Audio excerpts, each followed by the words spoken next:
आप देख सकते हैं करनाल के राजपूत धर्मशाला से राजपूत समाज की ओर से आज सम्मानित किया जा रहा है। राजपूत जो समाज के लोग हैं उन्हें सम्मानित किया जा रहा है और इसी क्रम में आज हरियाणा के मंत्री कृषि मंत्री श्याम सिंह राणा पहुंचे हैं। असंध से विधायक योगेंद्र राणा पहुंचे हैं। तमाम समाज के लोग यहां पर उपस्थित हैं और ये तस्वीरें आप देख सकते हैं।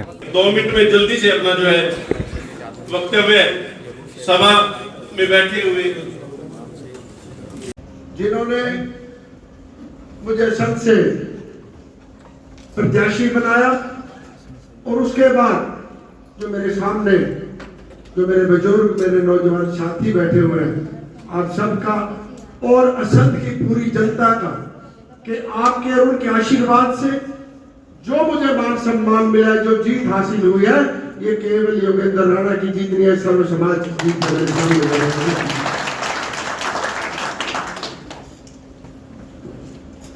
मैं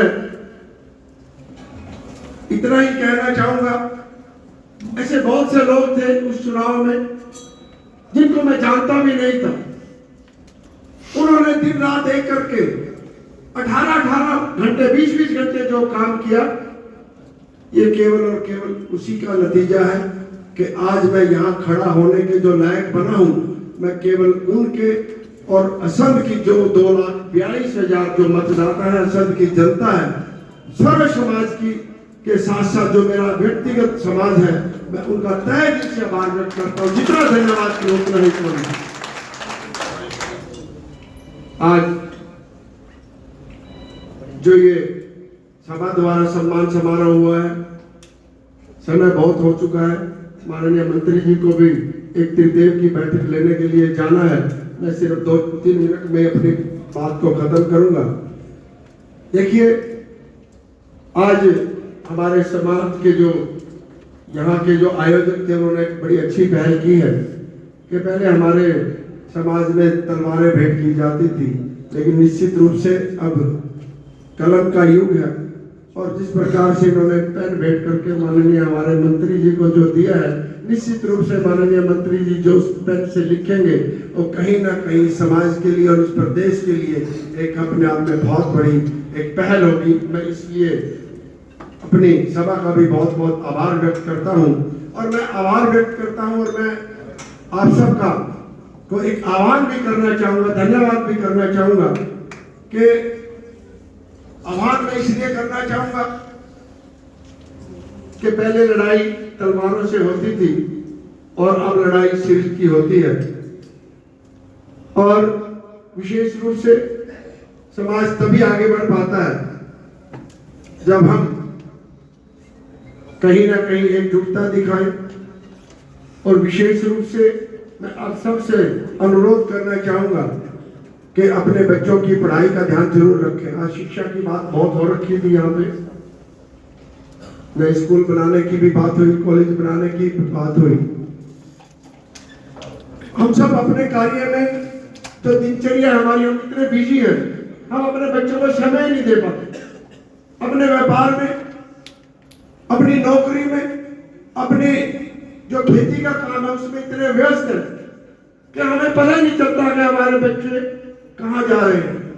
आज के युग में मैं केवल और केवल आप सबसे आह्वान करना चाहूंगा कि कम से कम एक समय का भोजन अपने बच्चों के साथ जरूर कीजिएगा।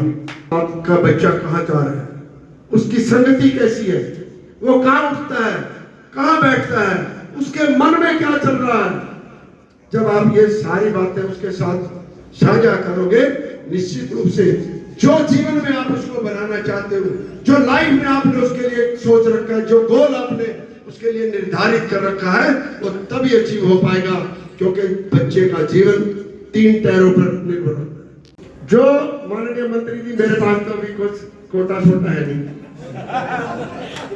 जो समाज चाह रहा है और जितना चाह रहा है मेरे नाम के भी ऐड करके इनको दे देना। ये समाज वैसे तो किसी से मांगता नहीं है, आज अपनों से मांग रहा है। तो हमारा फर्ज भी बनता है कि अपने समाज को जो चाहे इनकी इच्छा पूरी करें। और चाहे ये 32 सेक्टर में जो शिक्षण संस्थान के लिए जगह है, चाहे उसको महाराणा प्रताप के नाम से अलॉट कराकर इनका काम को आगे बढ़ाने की बात की जाए, और चाहे और अन्य जो भी इनकी डिमांड है, क्योंकि मंत्री जी को जाना है। मैं एक बात और समाज के सामने कहना चाहता हूँ, मेरे दरवाजे आप लोगों के लिए, सारे समाज के लिए 24 घंटे खुले हैं। यदि मैं आपके जीवन में कुछ भी काम आ सका, मैं आपका कर्ज जो आपने मुझ पे पिछले 2 महीने पहले चढ़ाया मैं उतार सका, तो मैं अपने आप को बड़ा सौभाग्यशाली समझूंगा। और मैं आपके चरणों में वंदन करता हुआ आप सबको पुनः से बहुत बहुत आभार व्यक्त करता हूँ। और उस मांग पत्र मैंने पढ़ लिया। और साथियों, कोई ज्यादा अनुमान करने की जरूरत नहीं, समय आएगा, समय पे सारे काम हो जाएंगे, उसका कोई ज्यादा प्रचार भी नहीं करना चाहिए। काम हो जाए तब करना चाहिए। मैं समझता हूँ आज अपने यहाँ जो कार्य चल रहे हैं उसके जरूरत के मुताबिक अगर आप साथी कभी भी किसी टाइम भी कोई काम कहेंगे मैं कर दूंगा। और लेकिन आज जो घोषणा हुई सीएम साहब की तरफ से, हमारे विधायक कर सकते हैं, और सांसद की तरफ से भी जो घोषणा हुई 31 लाख की, तो बहुत बड़ी घोषणा है।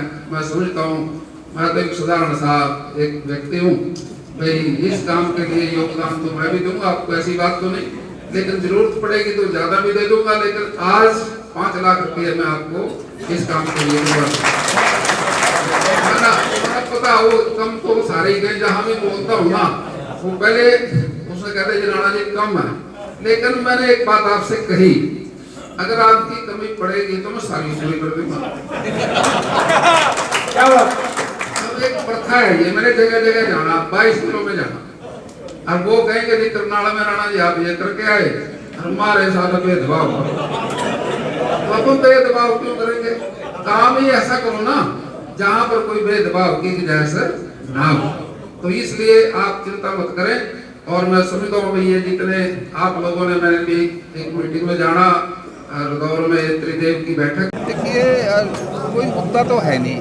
पहले मुद्दा था जो एजिटेशन चला 1 साल से ऊपर, उसमें मुद्दा था 3 कृषि कानून। और वो 3 कृषि कानून हमारे देश के प्रधानमंत्री जी ने, नरेंद्र मोदी जी ने वापस ले लिए और किसानों से हाथ जोड़ के माफ़ी भी मांग ली। मैं समझता हूँ उसकी नम्रता के कारण देश में फिर सरकार बन गई। लेकिन पंजाब के अंदर जो एजुटेशन किसानों ने चला रखा है वो धरने पे बैठे हैं, उससे प्रदेश का नुकसान हुआ पंजाब का। वहाँ से जितने भी इंडस्ट्री के लोग थे बड़े राइस मिलर, वो बिहार में चले गए, मध्य प्रदेश में चले गए, और पंजाब का नुकसान हो गया। जहाँ एजुटेशन चलेंगे, आंदोलन चलेंगे, वहाँ नुकसान होगा। जहाँ पर कानून व्यवस्था ठीक रहेगी वहाँ पर विकास होगा।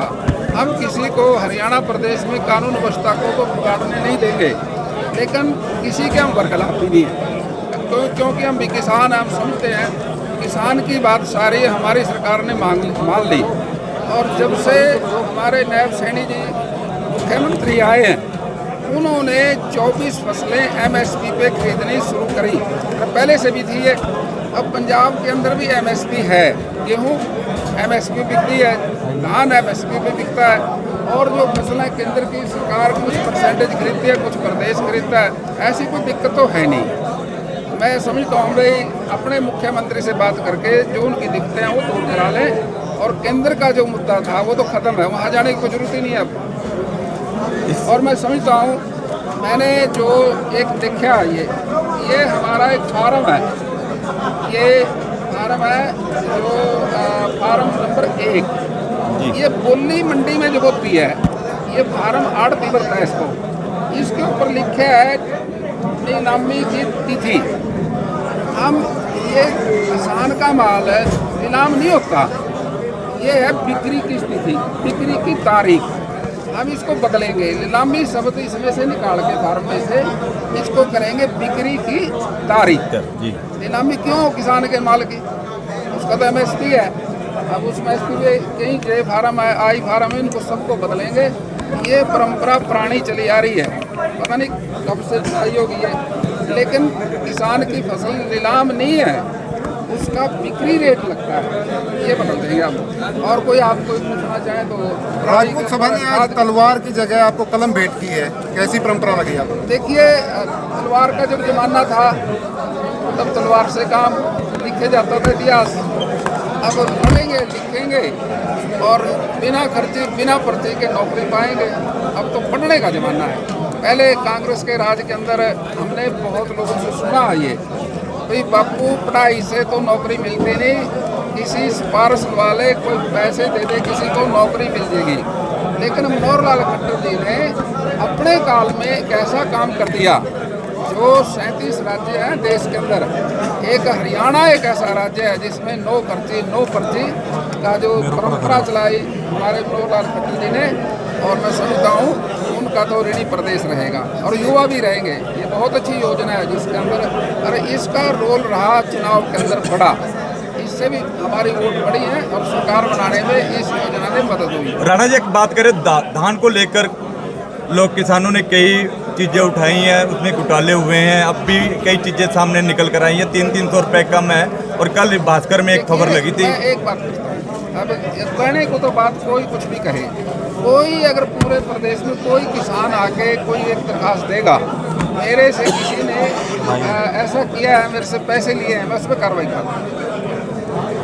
भूपिंदर सिंह हुड्डा कह रहे हैं 3100 रुपये नहीं मिल रहे। अगर भूपिंदर सिंह हुड्डा का 200 एकड़ का प्लाट है वहाँ पर उत्तर प्रदेश में, अगर उसके पास वहाँ कोई उसके साथ कोई ऐसी बेदबी हुई है, मैं योगी जी को कह के कार्रवाई करूँगा। जो संभल में प्रधानमंत्री आ रहे हैं 9 तारीख को। 9 तारीख को प्रधानमंत्री पानीपत में आएंगे, उसके लिए कल बैठक थी, हमारी सब छुट्टियां लग गई, हम उसको सफल आयोजन करेंगे। आज ने आपने कहा बांग्लादेश में आज भी हालात खराब हैं, वहाँ एक धर्मगुरु थे जो हिंदू, उनको गिरफ्तार किया गया है। अब देखो वो तो हमारा दूसरा प्रदेश है, वो दूसरा देश है, उसकी हम निंदा करते हैं। ऐसा तो नहीं करना चाहिए। तो हमारे को सबको जीने का अधिकार है, अच्छी तरह से हम अपनी चीज़ को जीवित रहना चाहिए, सबने खुश रहना चाहिए। राणा जी, पलवल में कल एक चीज़ देखने को मिली है कि खाद्यापूर्ति विभाग की जो बोरियां थी उसमें मिट्टी और रेत मिला के उनका स्टॉक किया गया था गेहूं की जगह पे। देखिए, अगर ऐसा कहीं कोई आएगा रिकॉर्ड में तो उसके प्रकार भी करेंगे, सख्त कार्रवाई होगी।